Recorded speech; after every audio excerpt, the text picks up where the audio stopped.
So in this week's video, I'm doing a PS5 faceplate swap over. So this is another one that I got from eXtremeRate. Really liking the quality of the products and decided I wanted to give another item a go.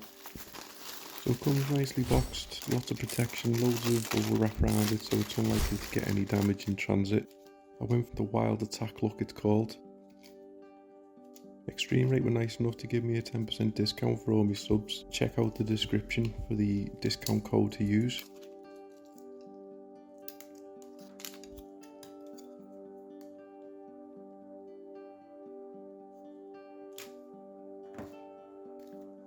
So this is the old PS5 controller that we're going to be taking apart and putting the new faceplate on.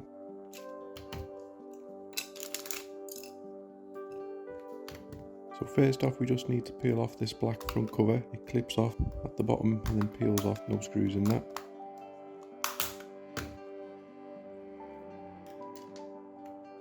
Then we just need to get a little lever under these top covers, these top shoulder buttons, and then these just gently pop off.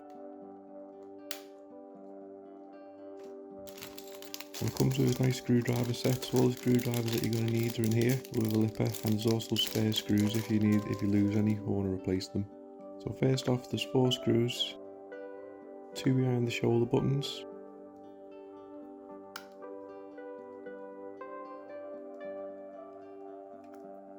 and then 2 at the bottom either side.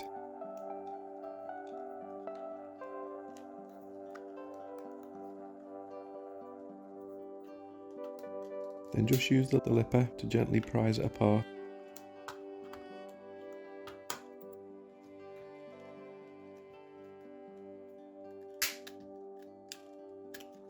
So it just gets caught a little bit near the top where it hooks over the buttons, so just keep giving it a wiggle and it will come apart. Then disconnect the battery, first thing we want to do. Then we take the 1 screw out of the battery holder, and then we can start disconnecting some ribbon cables. Just be careful when you're doing this because you don't want to break any connections. Just give them a nice wiggle if they're not coming straight out, and they will come out eventually.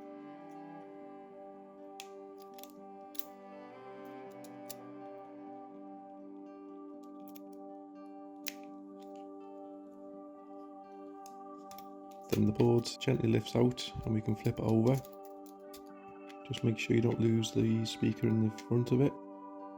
Then there's 4 screws that are holding the internals to the front faceplate. So we just need to remove these 4.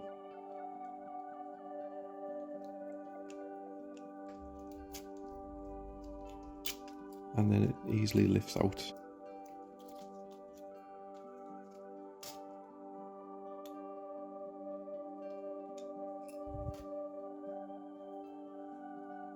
So the easiest way is to have the old next to the new, so we can take one thing out and then put it straight back in. So remove the membranes.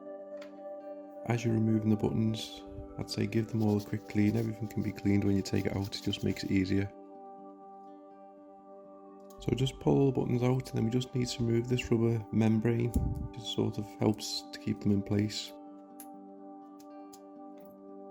Put that into the new faceplate. Then we can put all the buttons back in.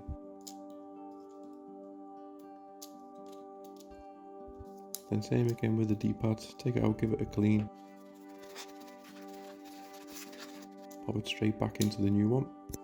Put the membranes back in. Then just remove these speakers.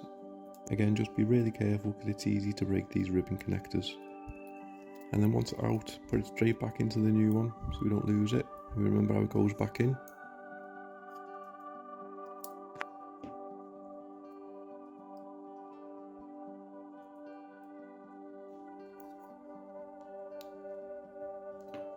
Then the start and select buttons, pop them straight back in, obviously give them a clean. Then the speaker and the PS buttons, pop these straight in as well.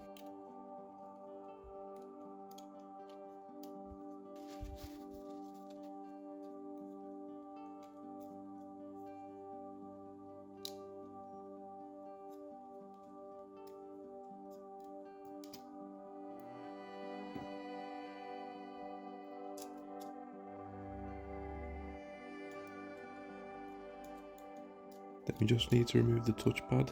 Just needs a bit of persuasion, teasing out. 2 screws to take out.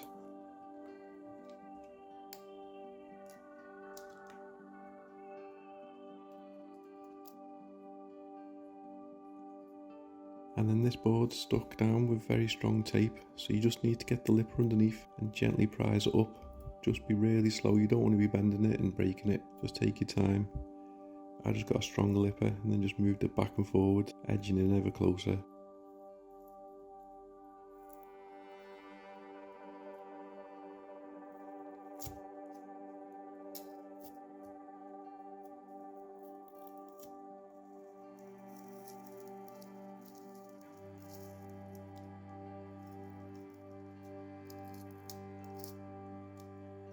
And then eventually you'll get all of the tape off. Then once it's lifted away, you just need to remove the old tape, so give it a good clean. Now put some new dual-sided tape on it.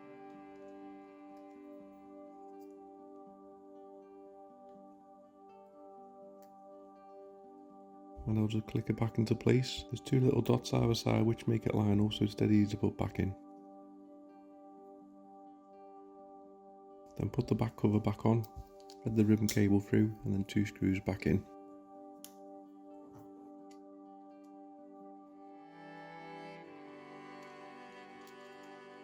Then feed it back through. Just need to give it a bit of a wiggle, just make sure that it's flat and it's in properly.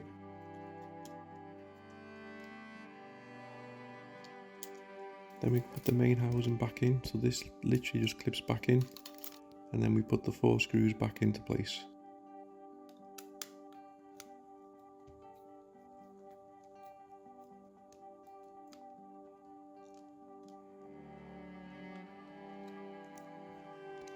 Flip the motherboard back over, make sure you don't trap any of the ribbon cables, just get it all lined up.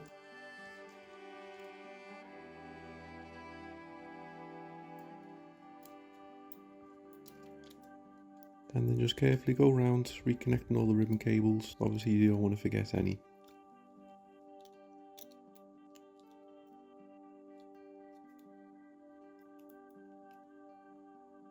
Then the battery holder goes back in. The 1 screw back in. And then 1 more ribbon cable back in. Connect the battery and put it into place.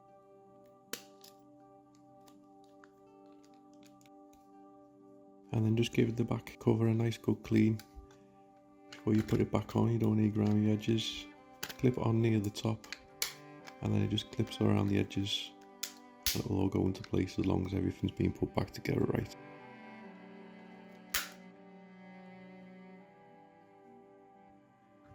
Then we just need to put the 4 screws back in.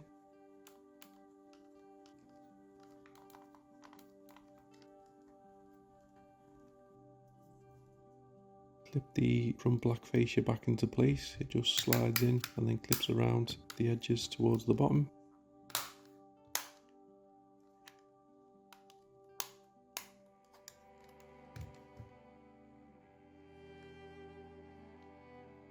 And then you just need to clip the 2 shoulder buttons back in. They just gently push back in, and then we're pretty much done.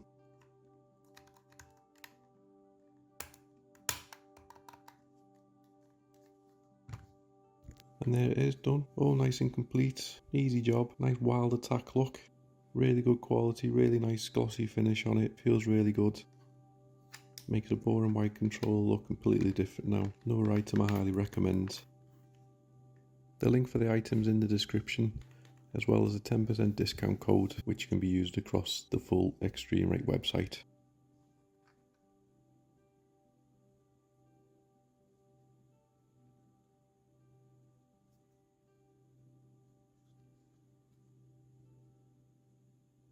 Thanks very much for watching. Please like, comment and subscribe for more like this.